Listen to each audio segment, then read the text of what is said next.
Hello, everybody. Hello, everybody, and welcome. I figure I figured it out to you.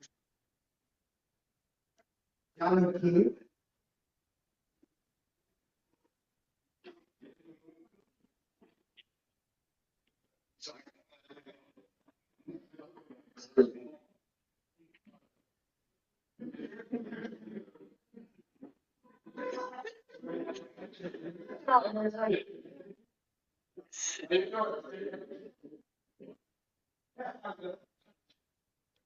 Yeah. Wow, this is so exciting. Look at all this. Oh my God. This is what I dreamt of when I was president. I would have a meeting. No chairs available. How about that?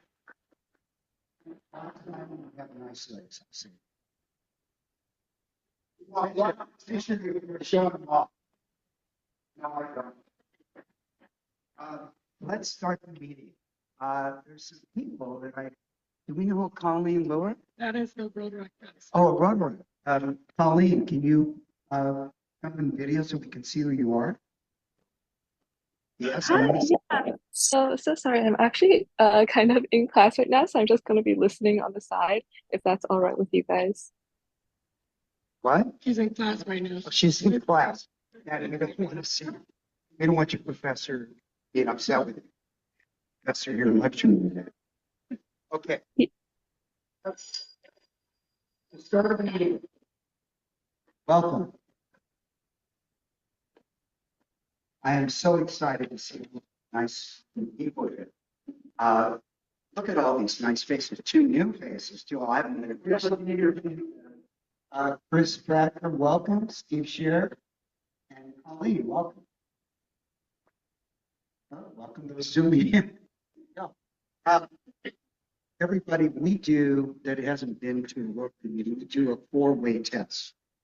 And I'm going to have Sam stand up and recite the four-way test. Since you brought some guests. Yeah. Okay. All right. So the four-way test of the things that we think, say, or do. Before we engage in any of those things, we always ask ourselves, is it the truth? Is it fair to all concerned? Will it build goodwill and a better friendship? And will it be beneficial to all concerned? Perfect, Sam. Let's get Sam.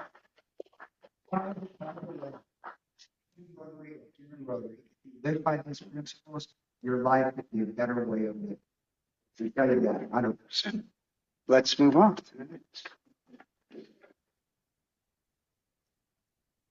I want to thank Janet Schwartz for being a greeter. You did a great job, Janet. Janet is around. I did welcome here. Such a genuine. Thank you. Oh, the pledge. Where's Nancy Cohen? Oh, Nancy. Where's our pledge? Oh, right here.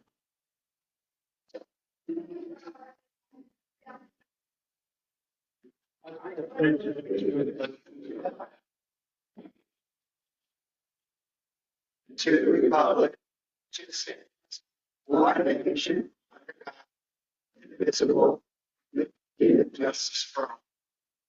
Okay. I would say play ball of doing that right.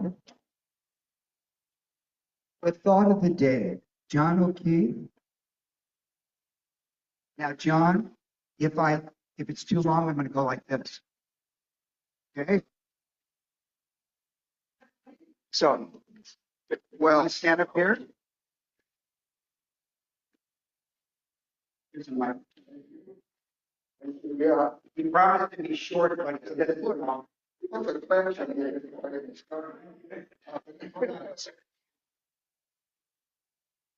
So, hello. Okay. Anyway, this is a very important. They gave you a minute. So take it a minute. That's okay. It's a very important.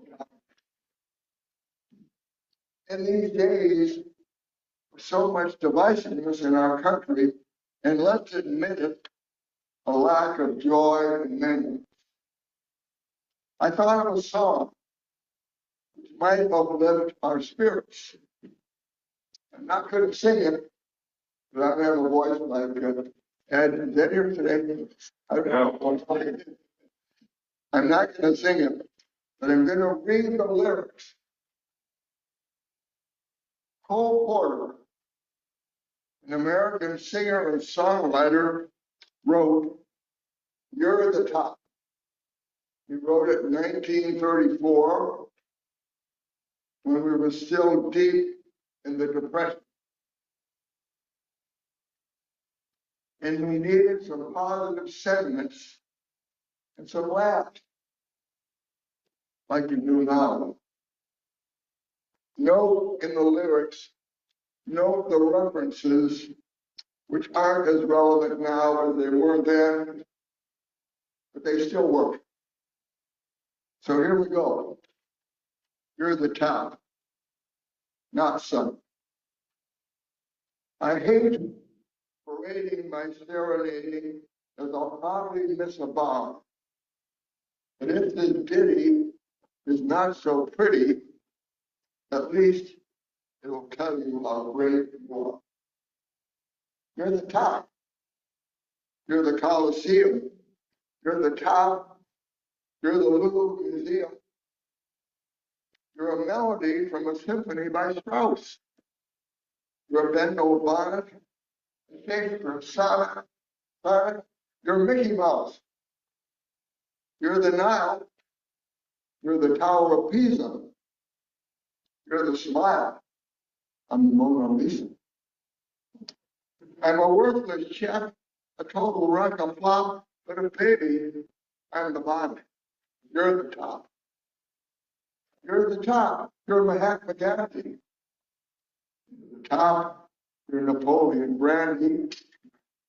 You're the purple light of a summer night in Spain. You're the National Gallery.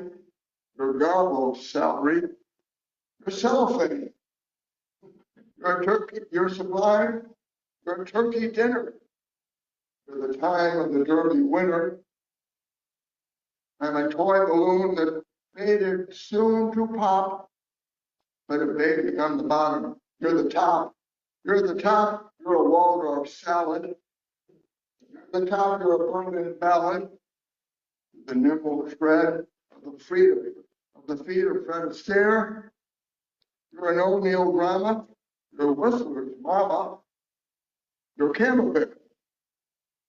You're a rose. You're a Inferno's dandy. You're the nose of the great Romantic. I'm a lazy love with just about to stop. And a baby, I'm the mom. You're the top. So let's say something positive to somebody today and bring a smile to their face.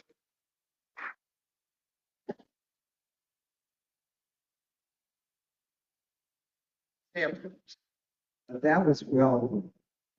Thank you for sharing this thought. And everybody, look at your name and say something positive then before we start the speech. Okay, say something.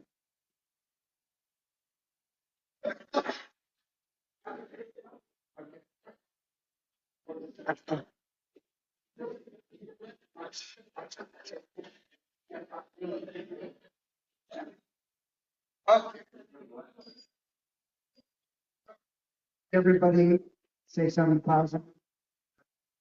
Say something positive. All right.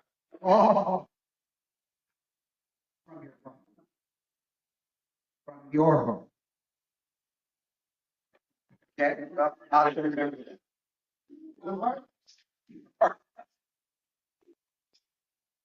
Oh.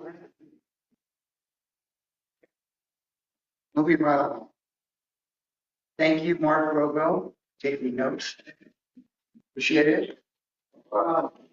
And visiting Rotarians. Sam, would you introduce your visitors? Okay, thank you. And so today I want to introduce you to new friends we just met. This is Jared. This is Eden, and they live in Silver Lake, but they drove all the way here to join us today. Jared recently got his real estate certificate, so he's also entering into that world, and they're both actors. So I'm really happy to have them here. They will be exploring into the 24 Club. So here's my warm welcome.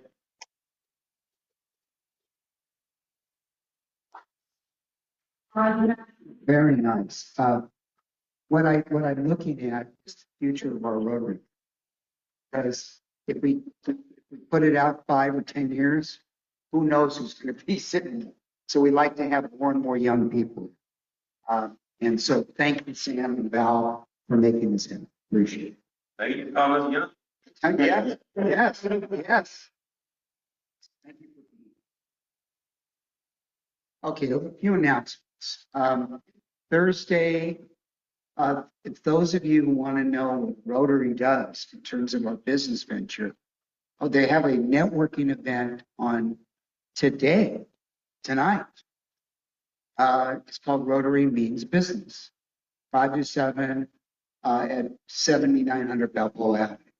I know, Sam, you're going to be there. Mark, are you going to be there? Anybody else going to be there? Val, you're going to be there. Great job. Saturday, November 2nd. Just to emphasize again, we have our gala, our annual foundation gala. It's also another way of seeing a beautiful stadium in SoFi. If you haven't been there, it is a gem. I didn't get the full flavor when I saw the Rolling Stones. It was a small part of it. And now that the fact that I can walk, I'm going to enjoy more of it. So this is good. On November 16th, this happened also last year. UCLA Rotary is supposed to visit UCLA Interacts and high school students. We're going to be asked to participate in that, to visit, and it's going to be in UCLA. I will give you further information on that. And Thursday, we normally have this Christmas shopping on the 5th. We did move it to the 12th because on the 5th, we're having our meeting with the district governor at our location in April. So those of you who have not participated in the Christmas shopping, it is so much fun having kids run amok because they're trying to shop for their actually brother, sister, or mom. It's not for them. Of course, they always ask for this. Well, can't help them. We do that. We're not supposed to do that for them, Diane? Okay, there you go. It's legal is the opposite. Today's program, I'm going to have Bill Rowan introduce Joan. She's a professor at the UCLA History Department, and this topic that she has, she's very passionate about. Bill, would you introduce your professor and friend?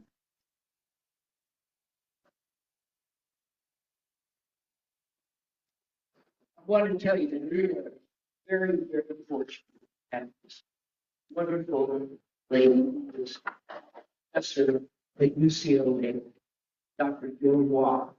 And you guys are going to really enjoy this presentation. The new woman.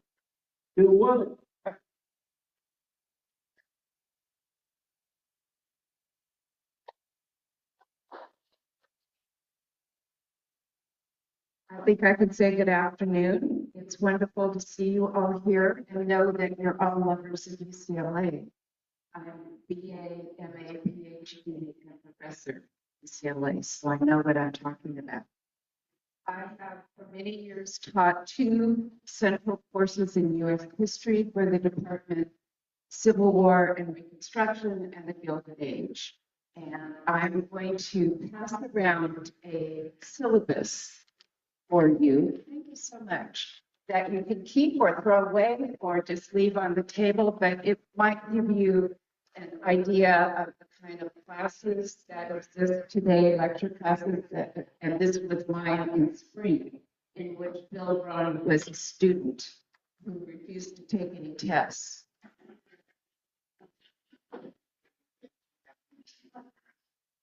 I can because he was a very good student. He sat in the back of the class, so easy access to the exit. He was bored with the lecture, but in any case, it's been a pleasure to get to know him.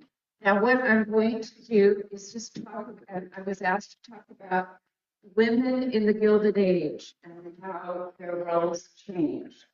And the Gilded Age is typically thought of around 1868 to 1900. I'm going to talk about that. And I just want to thank you all for being here. I'm very honored. And thank you, Benjamin Fisher and Bill Run, and the good work of the Rotary. I'm going to be showing some visuals, and I want to begin this talk just by defining the Gilded Age. It roughly refers to the last decades of the 19th century.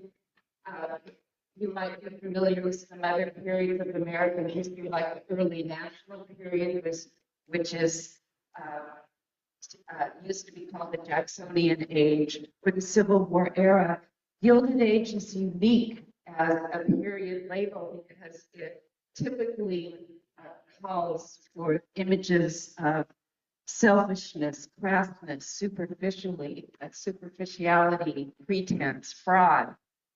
The term, I tell my students, is unfortunate, in my opinion. It simplifies, distorts, and stereotypes the era's simplicity and significance.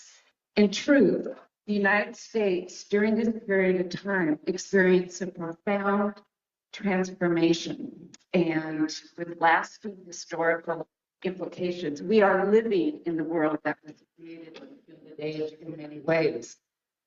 I count myself, and have for my entire career, both a Civil War historian and a Gilded Age historian, as a group of scholars who have tried to offer a more balanced point of view. And again, I'll say what impresses me about the Gilded Age when I was an undergraduate, a graduate student, a researcher, a professor, is how much of our world, the world we live in today, as I mentioned, was formed at this time. And just to give you, before I begin the lecture, the elements of the Gilded Age that are really important: the rise of big business, the formation of the national labor movement, the growth of the cities, the development of the infrastructure of the United States, particularly in transportation, for example, the transcontinental railroads. We give you other examples as well. The rise of something new in the world, a huge middle class, which is so important to politics and understanding the growth of education. Commercial amusements, organized sports. I give a lecture on baseball, or the late Gilded Age, and then the emergence of the United States as an imperial power. So the theme that we'll run through this lecture today is focusing on what was called the new woman and of the age. And this is obviously a very kind of old-fashioned picture that we associate with the 19th century, the woman as the center of the family. I'm talking about the new women this afternoon, and I have been given a time of 30 minutes. Is that right? Well, actually, we started earlier. So We'll run out screaming if I. no, one for that's okay. But let me give you the elements: civic maternalism, women's education, the Women's Christian Temperance Union, the Women's Club movement with special emphasis on environmentalism, something called the scientific charity movement, Hull House, and then suffrage. So let me introduce you to the new woman of the Gilded Age. And first of all, talk about this visual is entitled The Light of the Home. In America, most women in the 19th century went to church. They were the pillars of the church. In the 19th century, throughout the whole period, there was an increase in church attendance, the building of churches, and the influence of women and of female laity, as they call it. Women made religious institutions possible by providing an audience for the preachers, participants for the many revivals that convulsed America during this period. And they, most importantly, have inculcated their faith in their own children and in others. In fact, women were the largest, most powerful religious group in the 19th and into the 20th century. Even though women were not part of the power structures of the church, they embraced the belief systems that the churches preached. And the big word back in the 19th century, in the late 19th century, was piety. Piety was a big word in the 19th century. Piety provided women with a source of moral power in their own lives and in their communities.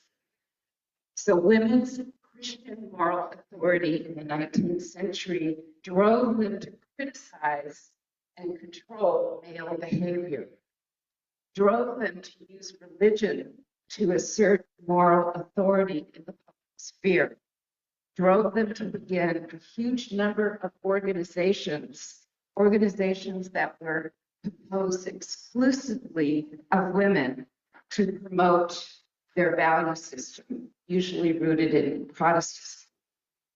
Indeed, women's religious-based organizations were central to the success of major reform movements in the 19th century, including anti-slavery, which resulted in the 13th Amendment. Not something we could get behind necessarily now, but that resulted in the 18th Amendment. The mission movement, which had great influence on foreign policy, and what were called charity reform movements. You know, do I need this? Can you hear me?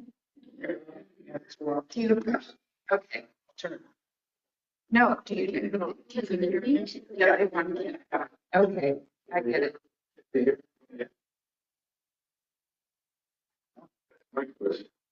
We'll find out. We'll find out. Sorry, I didn't mean to go wild there. Okay, so the new woman, you're asking who was she? She was a conscience and a housekeeper in industrial America. It sounds boring, but it's not really. We think of the women in the 19th century typically as being belonging in the private sphere, as this image suggests. Women were private, men were public. But actually, as the century wore on, there was an increasingly large public space for women as citizens. And historians have called it civic space. Women acting in a public way, sometimes with men, but many more times in an organized women's group. And I'll talk about that a little bit later. And so historians have given a name for the ideology and rationale for women's advancement into the public sphere, and they call it maternalism. It's based on the moral authority of women as Christians and churchgoers and mothers. It's also based in the idea that a woman's expertise in the home, in the private domestic sphere, could be beneficial to the larger society. Well, how so? If women knew about cooking, they could be authorities in food inspection, for example. And I'm going to give you a series of visuals here. You see a photograph of a 19th century woman instructing her daughter in the elements of cooking the daughter doesn't look like she's having fun, but this is very serious. This is housekeeping. These were considered women's activities. This is washing, the poor little girl. And so here you have an advertisement in the 19th century, in the Gilded Age, for the home washing machine and wringer. Now, this seems like a lot of labor, but it was labor saving device as occurred increasingly as the late 19th century. So I'm calling them these organized women important because of their household duties. If women knew about cooking, they could be authorities in food inspection. Women took the lead for the drive pure food during the Gilded Age, such as the homogenization of milk, very important. If women knew about sewing, they could study sweatshop conditions in garment sweatshop factories, and they could agitate for decent working conditions for women and children. If women knew about housekeeping, they could help cleaning up the garbage in city streets, and so on. Organized women, the new women of the Gilded Age, could bring reform and relief to the growing cities. They could help women and the children of immigrants in ways that city bosses could not, who had no interest. Urban politicians, urban planners at this time, which was a new profession. They were interested in the problems of women and children. Now, the new woman led the organizations of the Gilded Age that were predicated on the ideas behind civic maternalism, which is just the idea that women's role in the home could benefit the larger society as a whole. So the new women who led the organizations of the Gilded Age were very much behind this idea. Moral reform societies like the Women's Christian Temperance Union, the Women's Club Movement, the Settlement House Movement, the home and foreign mission movements, church charities, and secular charities. Often, not always, often the new leaders of these movements were college educated. After the Civil War, women leaders came into higher education in great numbers. Let me give you some example. In 1870, female students formed 21% of undergraduate enrollment in the United States. In 1880, 32%. In 1910, 40%. And in 1920, 47%. So the number of college-educated women was getting higher and higher. These college-educated women wanted to go out and change their society often. They were united by a belief in women's moral superiority, and they wanted to put education and religious beliefs to work. They ran the spectrum of liberal to conservative. Let's start with what we would consider one of the most conservative groups, and that would be the Women's Christian Temperance Union. It was led by a college-educated woman named Frances Willard. It had the largest membership of any women's organization in the 19th century, about 176 to 180,000 dues-paying members by the turn of the century. It was inspired by religion, but not church-based. The Women's Christian Temperance Union is an example of how women use their Christian moral authority to criticize and control male. I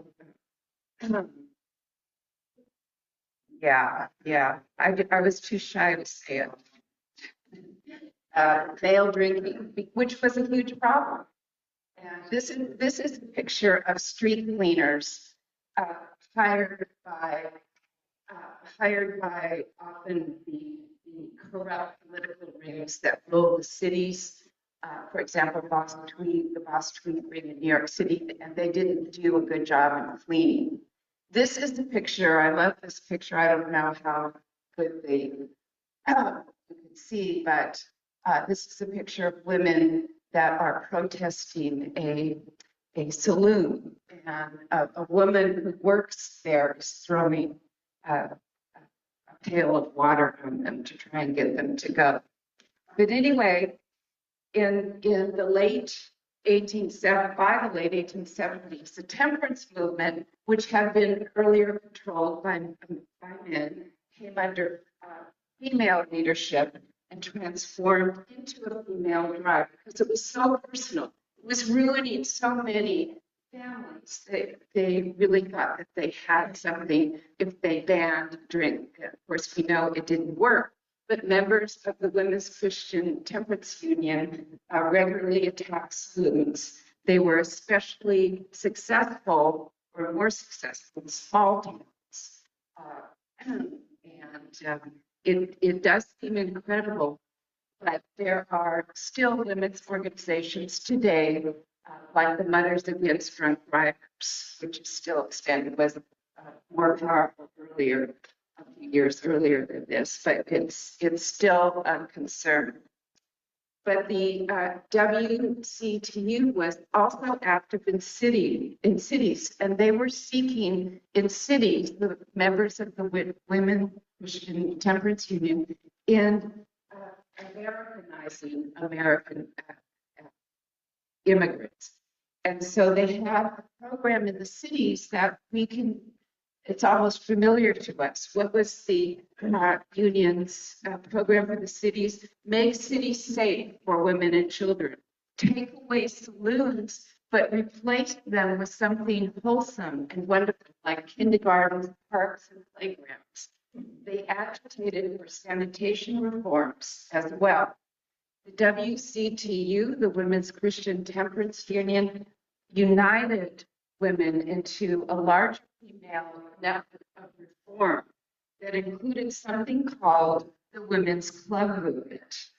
And this would also encompass a great number of African American, the growing African American middle class, and women who became active in these kinds of organizations for their people.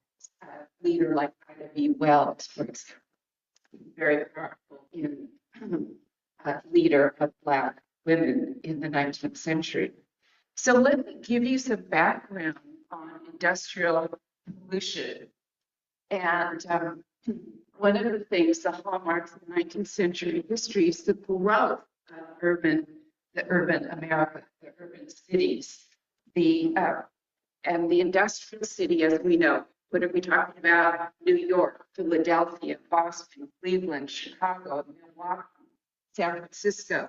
As the industrial city flourished and grew, the cities became an economic dynamo. Boy, did they ever. But also they became centers of pollution and filth, with overcrowded tenements and congested traffic, health epidemics, smoky skies, water, waste pollution. This is a picture, you can't see it, but it's one of the many depictions of what happens to you when you live a temperate, godly life, and what happens when you drink alcohol and go straight to hell. It's not, there's no point of being subtle about these things. There are many such posters. This is a photograph of Pittsburgh, which was a center of the steel industry and also a great center for pollution. So progress brought pollution. Let's look at a few of the major sources of pollution in America. Coal. Coal is a major energy source. It was plentiful, inexpensive, and effective. It produced electricity and heat by the late 19th century. Coal ran factory machinery and locomotives, and in the process produced a lot of coal smoke. And coal was used as indoor heating. It was ubiquitous. It's much worse to die of cold than it is to have a warm house. And people were willing to trade that, get sick often from breathing in coal heat, especially if you lived in a tenement, but at least you were warm. Anyway, coal ran factory machinery and locomotives, and in the process produced coal smoke. It led to severe air pollution, as you might imagine, and the smoke from coal would cling to buildings, clothes, hair, and skin. It was filthy, is what it was. But coal provided the energy for industrialization and factories that made possible mass production of goods. Today, thank goodness, we have natural gas and, of course, electricity. Factories were often near urban centers. In fact, they were almost always near urban centers. Textile, chemical, iron, and steel were also near waterways because they had to use water. And many factories that were near rivers, lakes, and streams dumped their waste products into the water. By 1900, 40% of the pollution in American rivers was from industrial waste. Another big source of pollution in the Gilded Age came from human crowding. The cities themselves caused pollution. The many millions pouring into the urban sites from immigration. And here, 32 million immigrants came to this country between 1870 and 1920. And both internal immigration and internal migration, about 15 million from 1880 to 1920. So you have spectacular growth of cities during this time. This kind of overcrowding led to an environmental crisis in the cities in which the working class suffered the most from overcrowding in individual dwellings and neighborhood densities. We could hardly imagine it today. An often cited statistic that I read when preparing this lecture and doing my research for the Gilded Age compared New York and Bombay, which today is Mumbai, compared these two cities in the late 19th century and found that a New York City district had 986 people to the acre, where Bombay or Mumbai today was only 757. As you can imagine, health and sanitation problems abounded. If you lived near the pollution-causing factories, if you lived in a city neighborhood where the sewage and refuse collection was only once in a while, since most cities did not have regular service, the uncollected garbage caused people to get sick. It smelled, and it was often set on fire.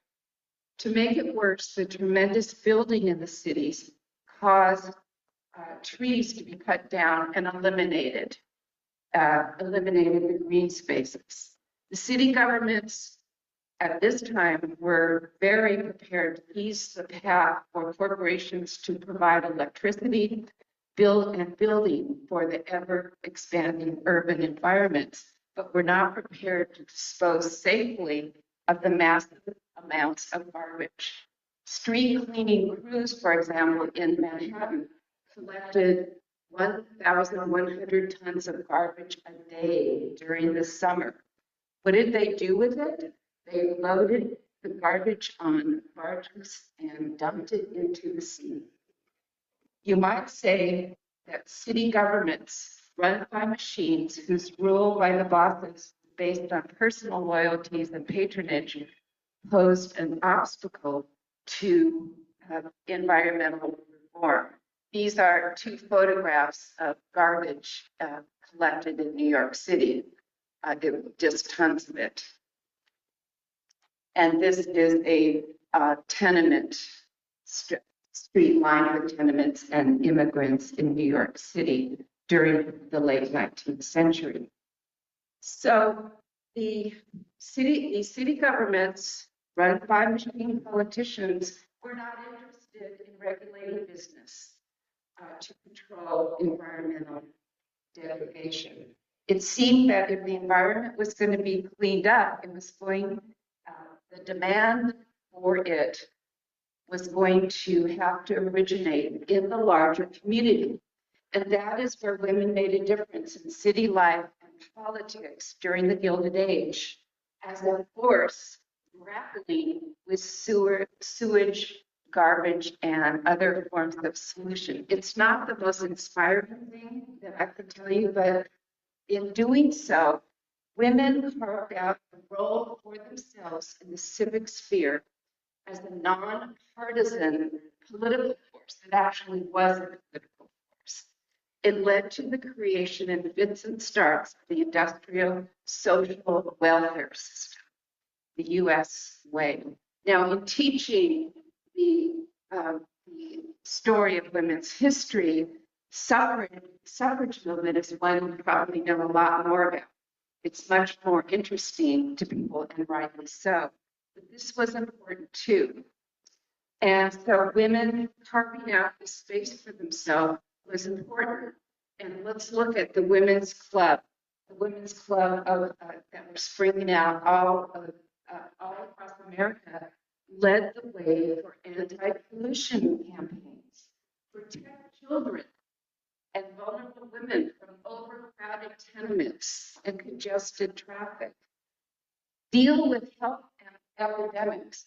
I mean, clean up the cities. There were constant problems with disease sweeping across the city. Some of it was caused or made worse by the fact that everything was so filthy. Typhoid, malaria, cholera, smallpox, yellow fever, tuberculosis.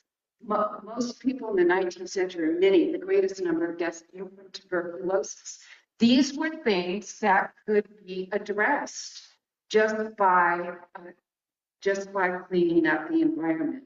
So how did they do this? Again, it's not particularly inspirational, but maybe some of you can relate to this. One of many examples will suffice. The Women's Civic Club of Philadelphia mounted an attack on litter and garbage-filled streets. They placed baskets for waste and refuse throughout the city. I mean, this sounds like small potatoes, doesn't it? But the leaders of the Philadelphia Women's Club had to appear before city agencies and present their case to the city council.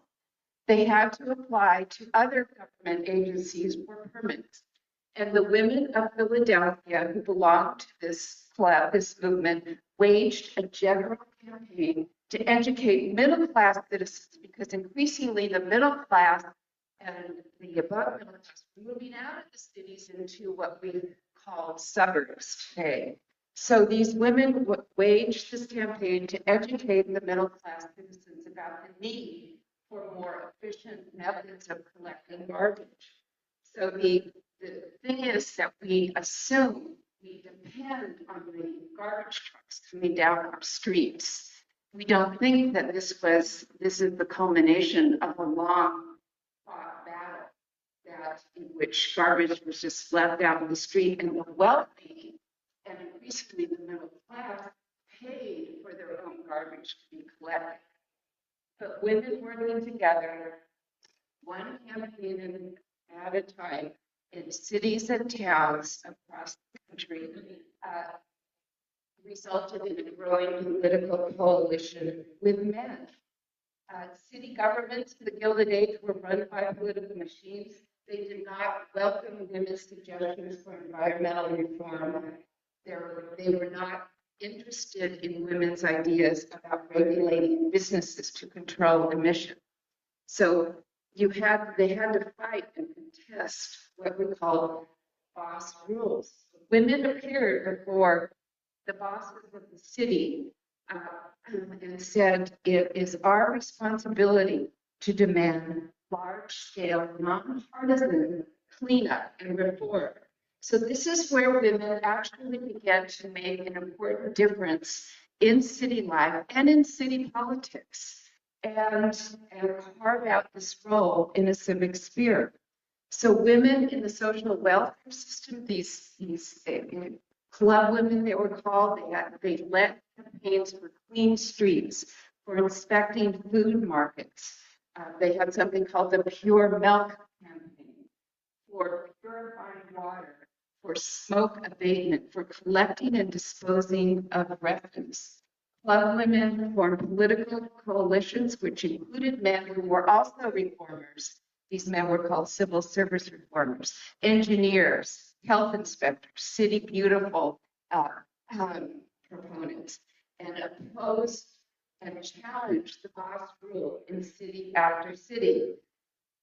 And just to give you one example that might be interesting, tourism became a huge thing, a huge business, a huge industry in the last decades of the Gilded Age. The national park system was established.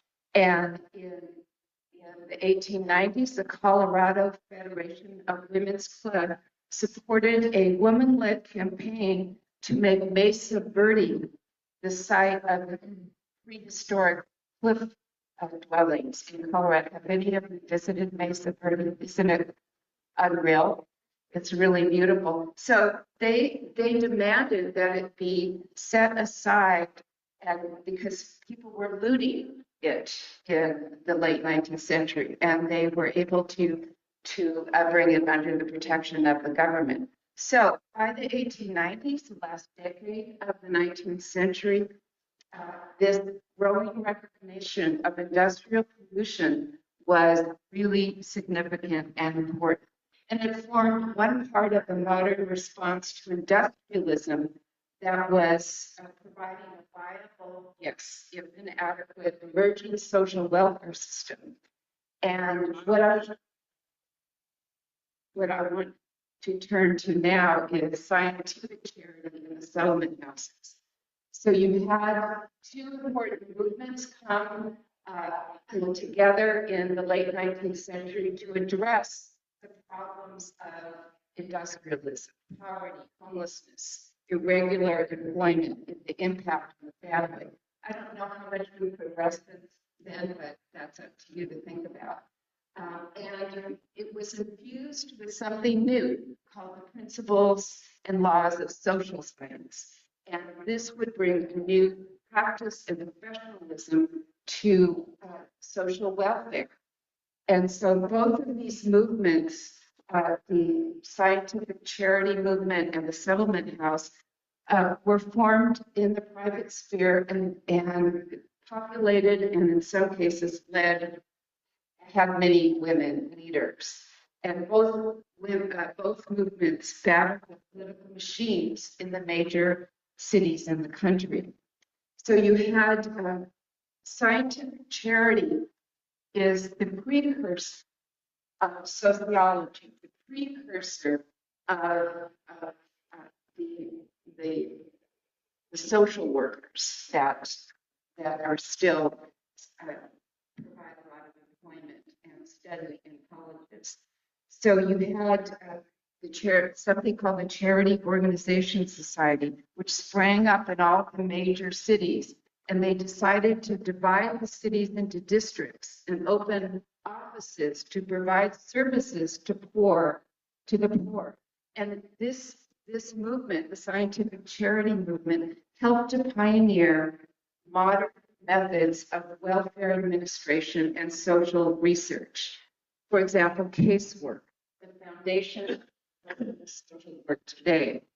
And it opened training schools for agents in all the cities. That it was COS, the Charity Organization Society. I know it well. It was the topic of my first book, which was a biography of a woman named Josephine Shaw Lowell, who was head of the New York Charity Organization Society, bringing the kind of professionalism to social work that was lacking before, or they felt that was lacking. And I have one of the cases that I studied, scholars do research, and I went to the Charity Organization Society archives, which is still extant in New York City, and I read the case files, many case files. And I thought this one you might be interested in. The Charity Organization Society brought a new perspective to looking at how women were treated and what could be done with them. So this This is a case history of an Irish female client who had been seen by charity organization workers because she was in trouble. She had been receiving some support, some monetary support from the society, and she was living with a man who had promised marriage, but then deserted her and the child they had together. The man would return periodically, and on one of those occasions, the woman called for a charity organization society agent. The agent arrived at the house around 8 a.m. and entered the bedroom where the man was still sleeping. She then declared, quote, "You ought to support this woman and fulfill your promise to marry her." The man, shocked, asked the female agent to leave the room while he dressed, but she seized his clothes and refused, telling him, quote, "I won't let you get up until you are married." I'm not sure this is the right strategy. Anyway, the agent brought him the necessary papers and sent for a priest. They were Irish. The entire wedding ceremony took place with the man still naked in his bed. The agent, applause, great. The agent herself acted as a bridesmaid and provided the wedding ring. Now, this is a story particularly relevant for women as clients, as agents, as leaders. How can we deconstruct this story? One way is to look at it as a blatant example of social control. The example of church and charity disciplining the working class was an unwanted and unneeded intrusion into the lives of the poor. It was imposing a value system and enforcement of traditional family values and roles, and showed a willingness to discipline wayward men. All of the above seems accurate to me, but there's another way to look at it. If you look at it through gender, the first thing is that the charity agent acted at the request of this young woman. This was a time where it was very hard for working class women to earn enough to support themselves or their children by themselves. The concern for marriage, yes, moralistic, but also had a legal basis. The female client had one so-called illegitimate child and could easily have another. Without marriage, she would continue to have no legal claim to support. So this is one of many cases that came to my attention at this time, and the time I was doing the research to write this book. So it's the Charity Organization Society worked with settlement houses to humanize as well as rationalize industrialism. So the Charity Organization Society, which you could see divided the island of Manhattan up into districts, was really the way that Frederick Delano Roosevelt put his social welfare, used deliberately their methods during the Depression. The government took them over. So the maternalist values that I've talked about, and I do want to say that women were becoming experts. There were many women who were becoming prominent as writers, as thinkers, as activists. Emma Goldman, a famous anarchist, Maud Nathan, a prominent suffragist at this time, and Emma Lazarus, the poet. So there were all these ways in which women were coming forward. These are just two. So maternalist values contributed to both the Gilded Age and the more celebrated progressive reforms and the rise of this social welfare state. And so you had a combination of the charity organization societies were trying to deal with child poverty, and of which there were, this is a famous picture, a photograph taken by Jacob Reese, who was an investigator into child poverty in New York City. And so it became a concern of the Charity Organization Society, as well as other groups who were appalled by the living condition of the working class. And this led to the development of the settlement house movement. It came from England. Jane Addams' picture of Hull House, in which the settlement house movement created homes away from home, educated immigrant children, provided welfare services. So you had maternalist values contribute to both Gilded Age and then progressive and 20th century reform. They were all built on this foundation of women's religious and activist culture, from the private sphere, the religious self, to family, to community, to the public sphere and citizenship. So civic maternalists also played an important role in the suffrage movement. And it's really, this is a very stern picture of Susan B. Anthony, and this is Elizabeth Cady Stanton, who built on women's suffragists weren't as numerous as female charity workers or social welfare workers, but they built on women's public presence. They didn't achieve suffrage for women in the 19th century, but they used all their skills to set it up for the new 20th century. So, in other words, building on the Gilded Age arguments, rather than demand the votes because women were equal, suffragists now demanded the vote because women were different. And their different qualities would help the country if they were allowed to vote. With this acceptance of civic maternalism, the suffrage movement could claim that voting resonated and paralleled women's role in the family. And this was the role that a majority of women were proud of, one that they knew, and one that they seized the opportunity out of the civic and public sphere to help build the early social welfare system of the country and claim their authority in an industrializing America. Thank you.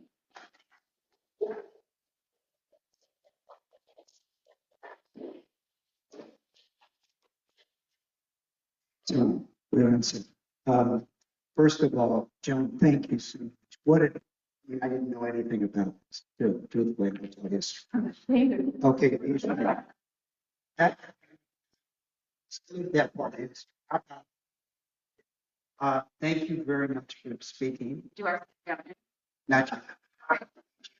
First of all, I want to give this to you from our club. I just took it out. Oh, okay. I was wondering, this is the friendly? This is the friendly. I want to speak to the unfriendly. The unfriendly club is in the other room. So we have time for one question. One question, because I have some business I've got to do.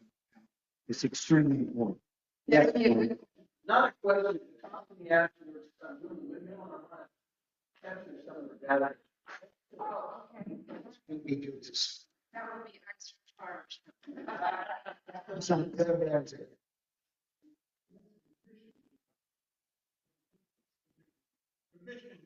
Oh, the mission movement.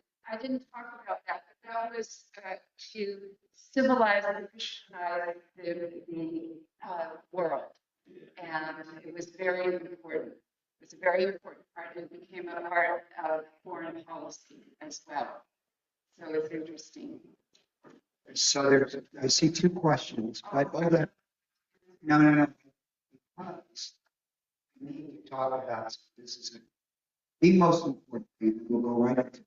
I love the Cole Porter song. You do? You want to sing it with them? No. Okay. That's all right. Go ahead, John. Quick.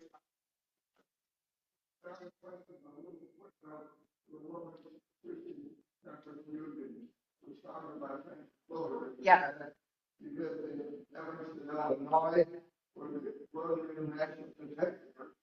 Really?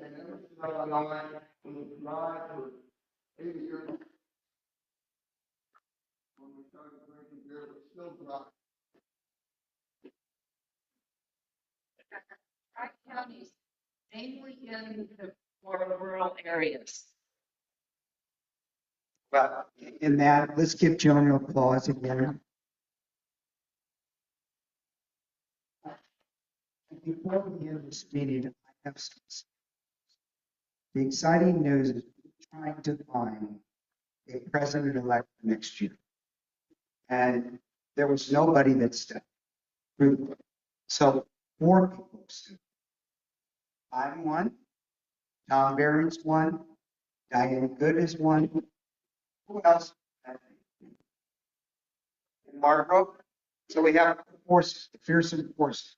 We have to decide on which quarters we're going to pick up, and we'll work that out. But now we have like to run the club because truthfully, I realized that I've been absent quite a bit, so I decided to take an extra quarter, but I wasn't going to take all of it. No, no, really. Every one of us, yes. You're going to. We're going to split it. Okay. No. Face of it.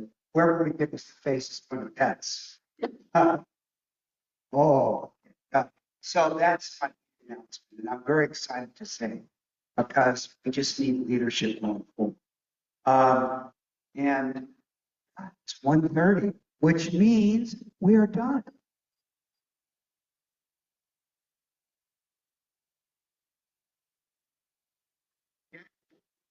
Somehow we finished on time. Barely. That worked out beautiful. But the issue was we should move on 125 when period.